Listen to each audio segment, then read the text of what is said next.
No one's crazy. When we see someone making a financial decision that appears reckless or overly conservative, our first instinct is often to label them as irrational or uninformed. However, the opening lesson of the psychology of money challenges this judgment, proposing a more compassionate and insightful lens. No one is crazy, at least not within the context of their own lived experience. Every financial choice a person makes is the logical output of the unique financial software installed by their personal history. Someone who lived through the Great Depression might hoard cash under a mattress, while someone who came of age during a historic bull market might leverage their entire portfolio. To an outsider, these behaviors seem diametrically opposed, but to the individual, they are perfectly rational adaptations to the economic realities that shaped their worldview. The central idea here is that we do not make decisions based on a universal academic theory of finance.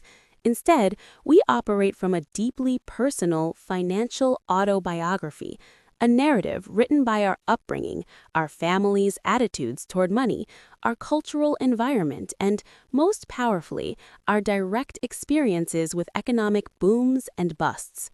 A person who watched their parents lose a business during a recession will internalize a powerful lesson about risk that no finance textbook can override. Conversely, someone whose first investment doubled in a year might develop an enduring optimism that defies statistical warnings. These are not failures of logic. They are the results of different data sets drawn from life itself. This understanding fosters a critical shift from criticism to curiosity. Instead of dismissing a peer's fear of the stock market or a relative's relentless frugality, we can ask, what must they have experienced to believe this is true? This question reveals that what we perceive as a gap in financial literacy is often a difference in financial trauma or privilege. The colleague who refuses to invest may be carrying the invisible scar of a family foreclosure. The friend who spends lavishly might be subconsciously rejecting a childhood marked by scarcity. Their actions are not random. They are rational responses to the specific pressures and promises their past has presented. For our own financial growth, this lesson is profoundly liberating and humbling. It means we must consciously examine the personal biases and historical baggage we bring to our own money decisions. Are our own fears or aggressions truly based on current market fundamentals, or are they ghost stories from our past?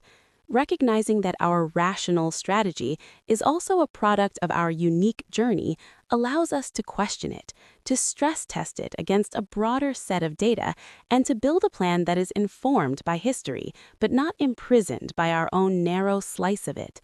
It encourages lifelong learning, not just about markets, but about our own psychology.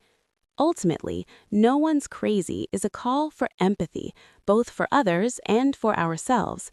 It dissolves the myth of a single, correct path to financial success and replaces it with an acknowledgement of diverse, context-driven strategies. By accepting that every financial decision makes sense from the decision-maker's chair, we can better navigate relationships, avoid costly assumptions, and cultivate a more nuanced and effective approach to building our own wealth. It is the foundational reminder that money is not merely a game of numbers, but a deeply human behavior shaped by stories only the individual has fully lived.